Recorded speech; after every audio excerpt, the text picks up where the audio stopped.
You might think that the Bitcoin blockchain is only good for one thing, payments. Granted, that one thing is super important and the core of what Bitcoin stands for. But the Bitcoin blockchain has been used for storing documents and other data for years. Now you can store NFT data on the Bitcoin blockchain, and it's called Bitcoin Ordinals. Today, we welcome Bob Bodily from Toniq Labs back to the show to discuss what Ordinals are and just how popular they're becoming. We'll even mint an Ordinal live on this episode.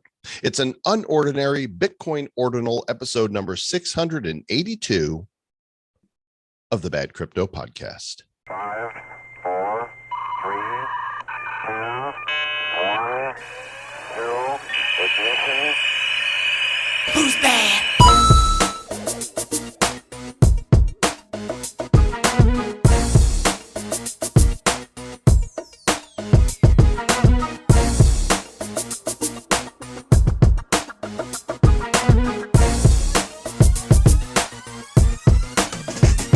We are the nifty nerds, and we are here to say the words. Sir Lord Joel Comm and Sir Lord Travis Wright in the hizzle to get all ordinal with it. Yeah, we've been, we've been talking about NFTs for a very long time, and but I don't think that we've talked too much about Bitcoin NFTs, right? NFTs on the BTC, but today we're going to change all of that. Yeah, BTC Ordinals so hot right now. So welcome to the show. Glad you guys are here as we're in our 6th year, heard all over the world in all of the countries that we can name and many of the ones that we cannot. We'd love to hear from you guys. As always, the Bad Crypto Hotline is open. And here's the phone number if you want to call us 24/7, 365 days a year, 366 for leap years. Joel will actually wake up in the middle of the night and answer this. So call him anytime. That is not true. Yes, call anytime, but I will not wake up. 708-885-9030 is the phone number, 708-885-9030. Of course, you could always email us, badcryptopodcast@gmail.com. Please call in and tell us how great you think we are. There's a severe shortage of that. We need more strokes, guys. Come on, call us and tell us how much you love us and stuff.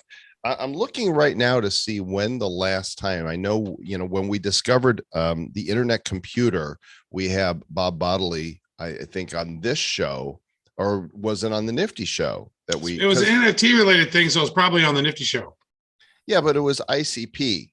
I know we had an internet computer. Well, we had a conversation with Dominic about ICP. Oh, that's right. Crypto.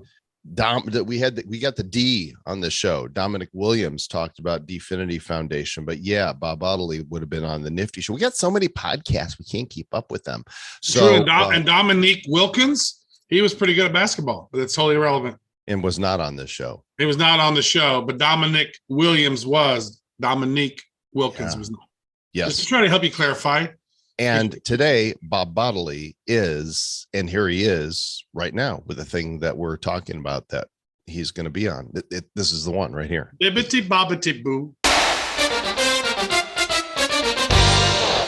Bitcoin, it's not just for transacting anymore. You knew it was bound to happen. And if you haven't heard about it yet, people are minting NFTs on Bitcoin. It's something called Ordinals. And it's not your ordinary Bitcoin use, and it doesn't come with an ordinary fee, and it is blowing up. Today, we've got with us Mr. Bob Bodily from we initially met Bob through Toniq Labs, which both Travis and I are investors in, because when we discovered the internet computer chain, we thought, oh, damn, this is really cool. We've minted a bunch of NFTs on Toniq Labs platform called entrepot.app. And now Bob, being the visionary, has seen the value of what's taking place on the Bitcoin blockchain with Ordinals. We're going to talk all about it today. Bob, welcome back to the show. Hey, thanks so much for having me. Always a fun time to be here with both of you. So what the hell's an Ordinal? Yeah, Ordinal Theory says when a particular sat is mined, you give it the number in which it was mined, starting from 0 all the way to however many sats have been mined. And then you follow it through all of the UTXOs on Bitcoin. So you now track sat location on Bitcoin. And that basically sets the stage for each sat is now non-fungible rather than fungible because it has a unique ID. And so you can inscribe image data into a particular sat. And now that sat is an inscription, basically an NFT that you can then, buy and sell and follow that sat around. So it's like a GPS for Bitcoin. Yeah, that's one way to think about it. Yep. Except we figured out, it's always on the chain. So that's good. So that's interesting. So is this a relatively new development, Bob? And your name's Bob Bodily. Let's just make you Bobbily. Let's just shorten it down. You're Bobbily. I've gotten Bobbily. I've gotten Bibbity Bobbity. It's really good. I mean, you seem very magical to me. Yes. So started with, there were some Bitcoin upgrades in like the past 5 years that started kind of enabling this. First was SegWit, the next was Taproot. So Taproot, now there's this witness data that can be repurposed for basically anything you want. So Casey Rottermore came up with the Ordinal Theory, the Ordinals protocol, and basically said, here's how you use this particular Taproot witness data with this envelope format to then put image data in the witness. The benefit is, let's keep it on our level. A lot of people, we start getting high tech talking about, then it's easy to lose people. I want to make sure everybody really understands this, that they're as dumb as 84% of our audience already feels really dumb, including both of the hosts, including us. Yeah. So all right, there's Taproot unlocked unlimited data storage on Bitcoin.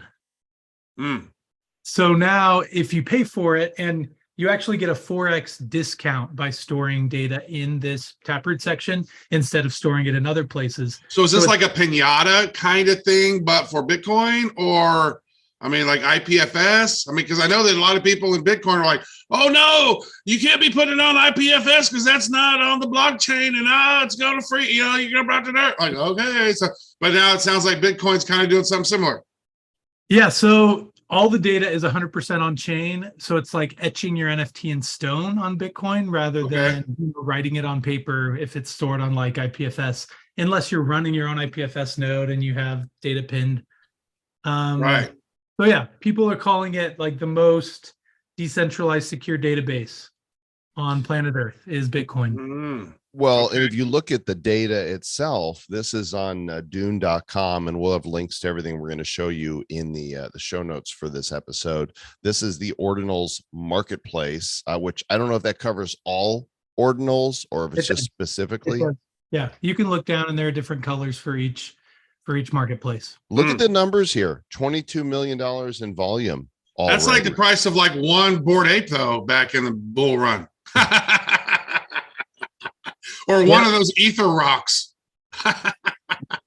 So I am interested about this for sure, because there's been a lot of people, talking about this. We launched something back in the day on Wax around Bitcoin. We were like, hey, this is kind of cool. There's some cool stuff going on. I had a feeling that eventually somebody's going to figure out how to put NFTs on Bitcoin. And so I own btcnfts.com, and I think I set up the Twitter handle Bitcoin NFTs. Right? Instead of naming it Bitcoin Elite, Bitcoin NFTs. Like somebody is going to figure out how to do a layer thing on top of Bitcoin somehow.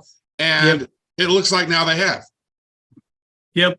Yeah. Bitcoin NFTs, you could say, starts as early as the counterparty days, like 2014. Okay. And rare Pepes, in the late 2010s, where you had kind of the first instance of Bitcoin NFTs. But it didn't get as much traction as what we're seeing now with Ordinals, massive traction. Yuga Labs did a drop on Ordinals. Bugatti is doing a drop on Ordinals.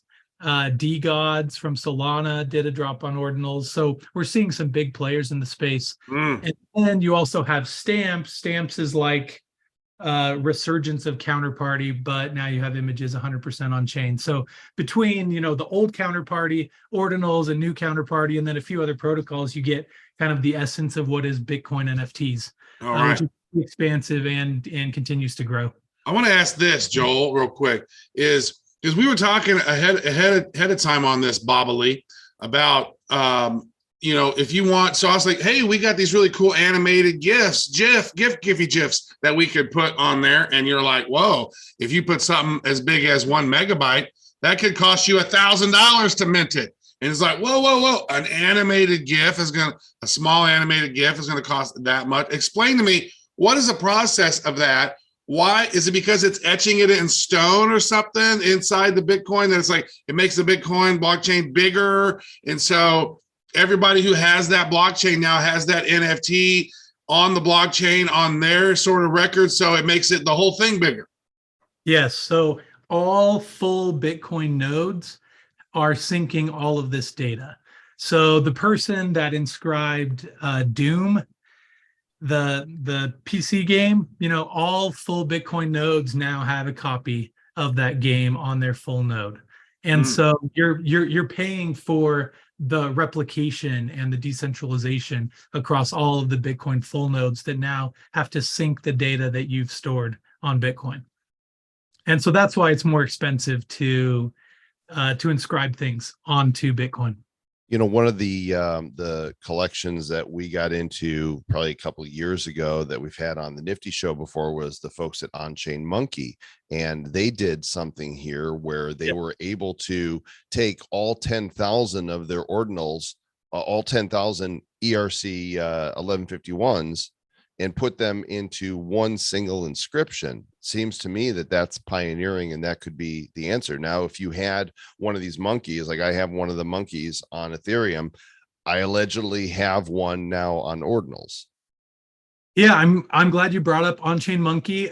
Danny and Amanda at OnChain Monkey are doing amazing work, pushing forward work on Ordinal.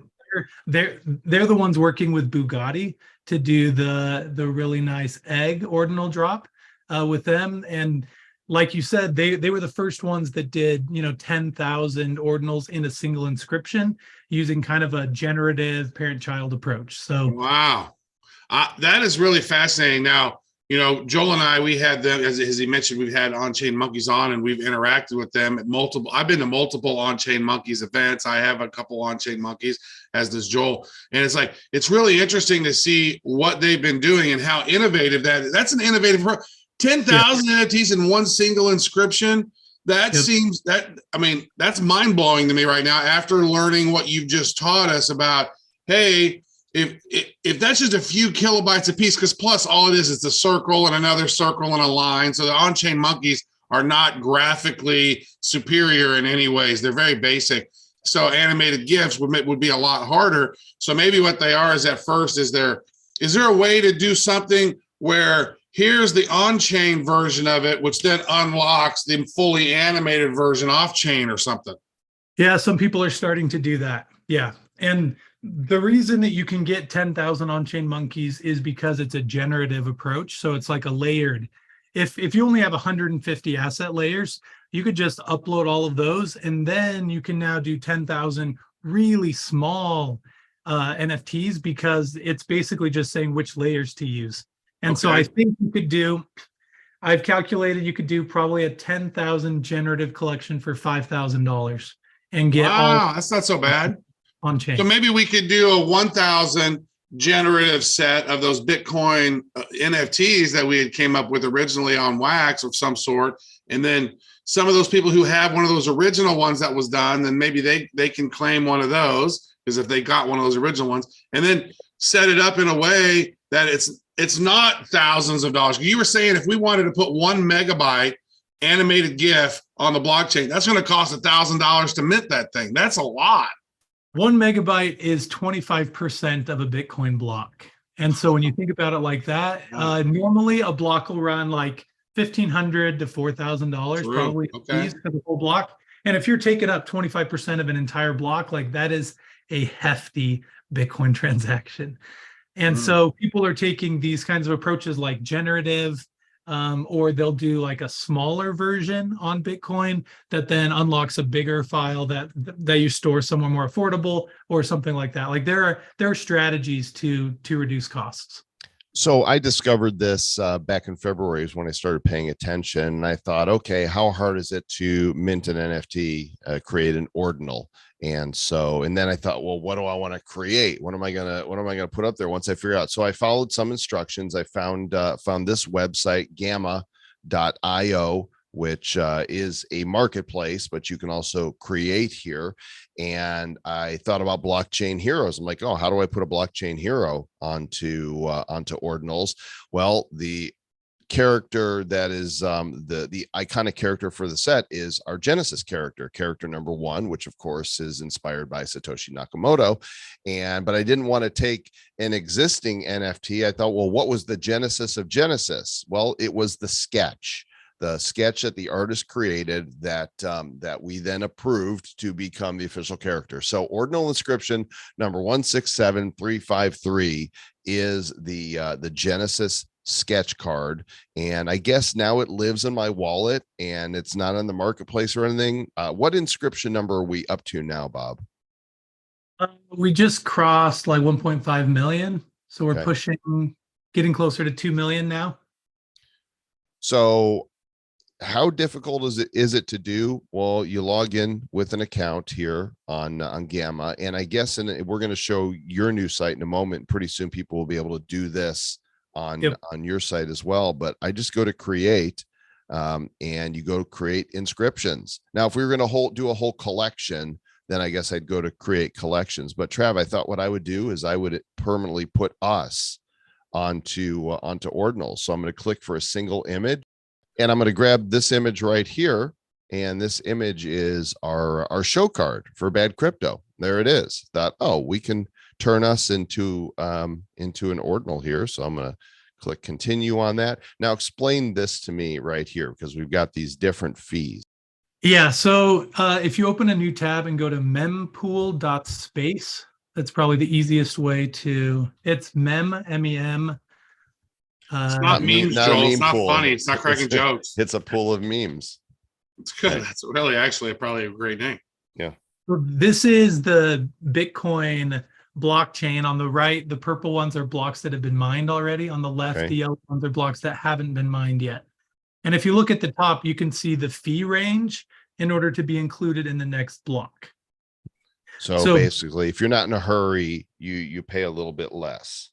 Correct. And you might wait a couple hours for that block to actually get in, but it will eventually get in. So I'm gonna be a cheap bastard, right? Eventually it's gonna happen. There's no hurry. And I'm gonna click continue. And then what I'm gonna do is I'm gonna grab the wallet address that this NFT is in, because this is my wallet, and I'm gonna drop it in here. And I'm gonna click continue. And then I look at it. Now, I can't put any text with this, right? I can't do anything that's descriptive or that has properties, anything like that. You could, except that they just don't allow it. So it's possible to add. You could, but you can't. Yeah. You could, but suck it. Okay. And then it's going to say, all right, so you need to pay. So, it's a little more particular in what we're going to do here, but allegedly I can go into my trust wallet and I can scan this QR code right here, and I can put in 0.000466315, and it wanted to do without the decimal point, which was about $12 million. So I'm not going to do that. We'll do that with $12.65. I'm going to click next on it, and it's going to send that transaction to confirm whenever it does. And this will definitely be up before this episode airs, gang. So you'll be able to see this. And then also, if you're tuning in to us on the podcast, you might want to go to our YouTube to take a look at this so you can actually see what Joel was doing, and look at the Gamma site, see how he's going through the process, because that's kind of hard to translate via audio. So if you're interested in exactly how to do it, go check out the YouTube or the Rumble or the Odyssey or the whatever. So you have already launched this website at Bioniq, BIONIQ .io. And this is a way that people can see collections and inscriptions, and you've got more on the way by the time this episode launches. So tell us about this site. Yeah, so Bionic is our Ordinals Marketplace that we're building on ICP. So kind of, coming full circle here. We're building on ICP because ICP is actually a pretty good smart contract layer for Bitcoin. In fact, I just had a little flashback, deja vu of us from our last episode. I think you asked me about Bitcoin, adding Bitcoin to our ICP marketplace, and I think I was, probably not thinking that Ordinals was going to explode. But now, building a Bitcoin Ordinals marketplace on ICP gives you a lot of smart contract capabilities that you don't. Man, those are beautiful. Those are created by AI. You can tell those are AI generated. Those are not. Those look completely AI generated, but those are really freaking cool. They are cool. Especially they've been able to take those, only make 21 of them. What's the price of one of these going for right now? That's a good question. I wonder what the floor is for the time chain collectible.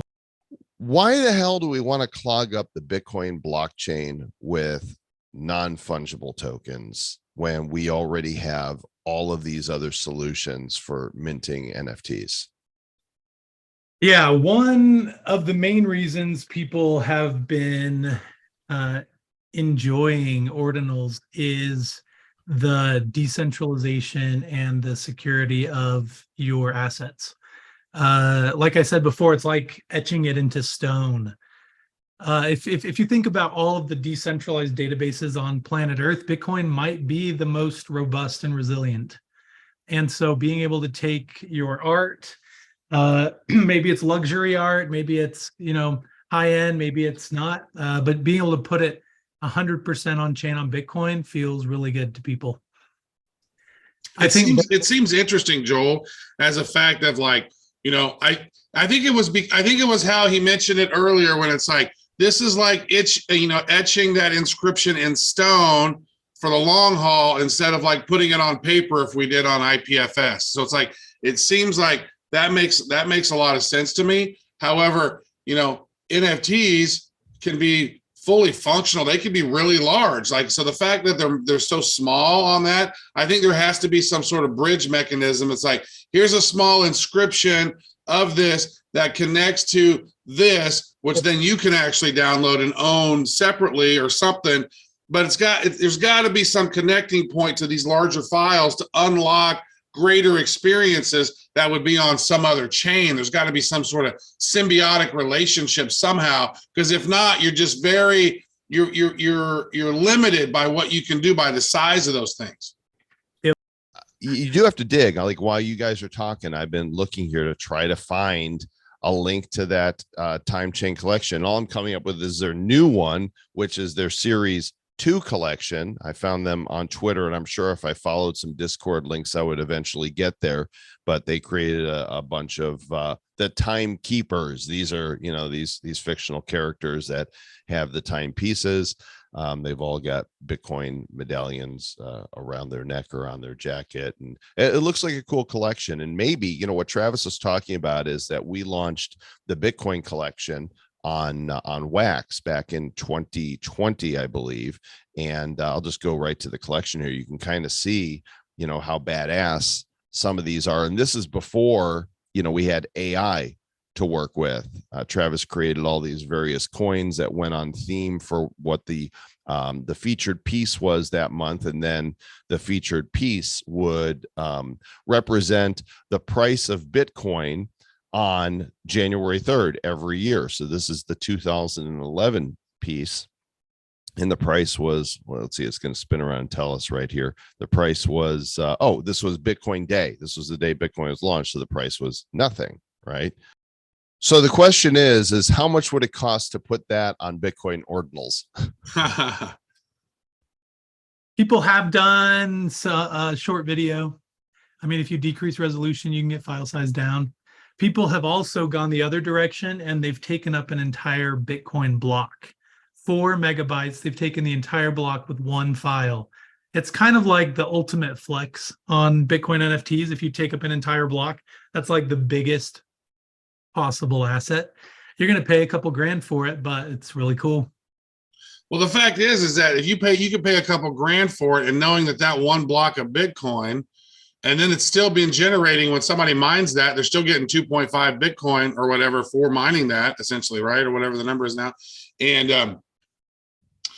it's not 2.5, it's whatever the number is. But I think that could be crazy. It's like, oh, boom, here's an NFT on this freaking block, and it's worth this many this many Bitcoins, essentially.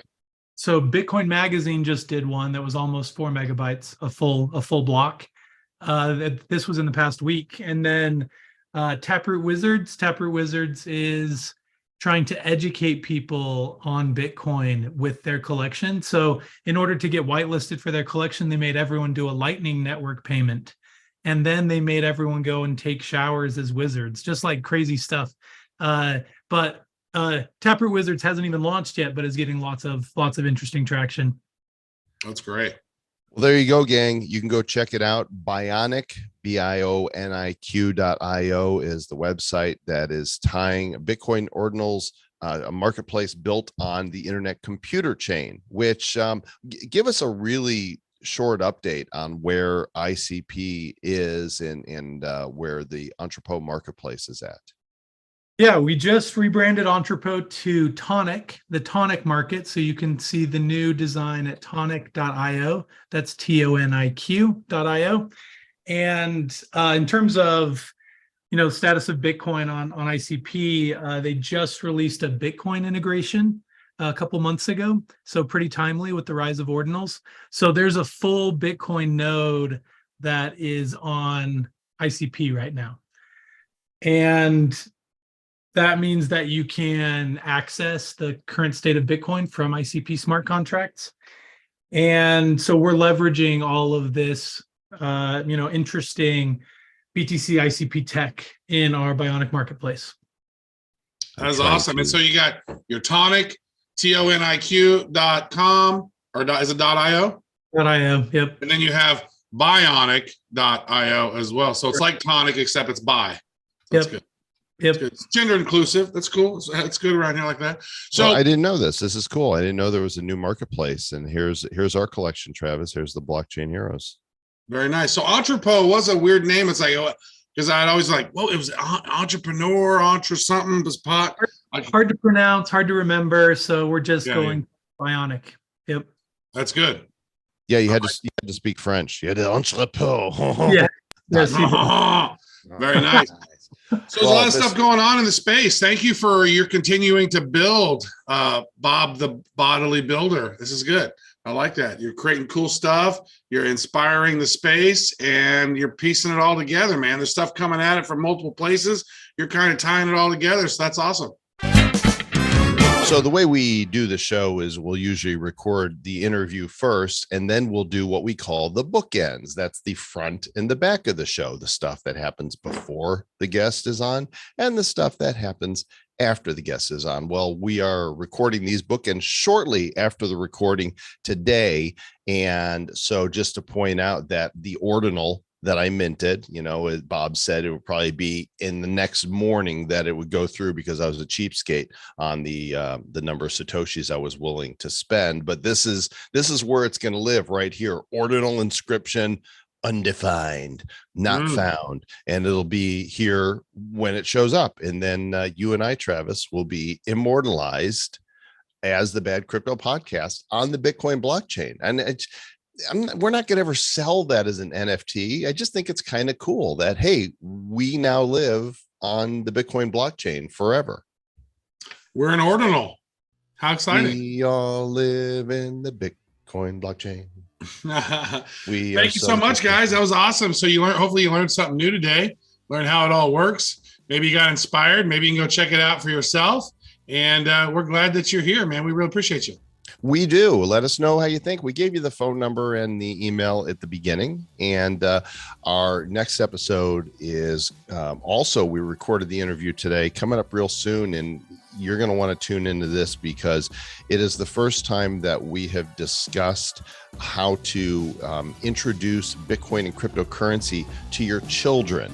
And you are not going to want to miss this episode. So we'll catch you there. And then and where and when, whenever it happens, and wherever you find us. Until then, stay back.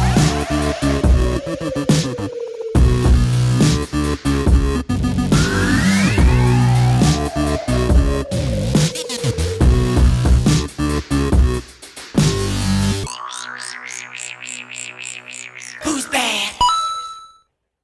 The Bad Crypto Podcast is a production of Bad Crypto LLC. The content of the show, the videos, and the website is provided for educational, informational, and entertainment purposes only. It's not intended to be and does not constitute financial, investment, or trading advice of any kind. You shouldn't make any decisions as to finances, investing, trading, or anything else based on this information without undertaking independent due diligence and consultation with a professional financial advisor.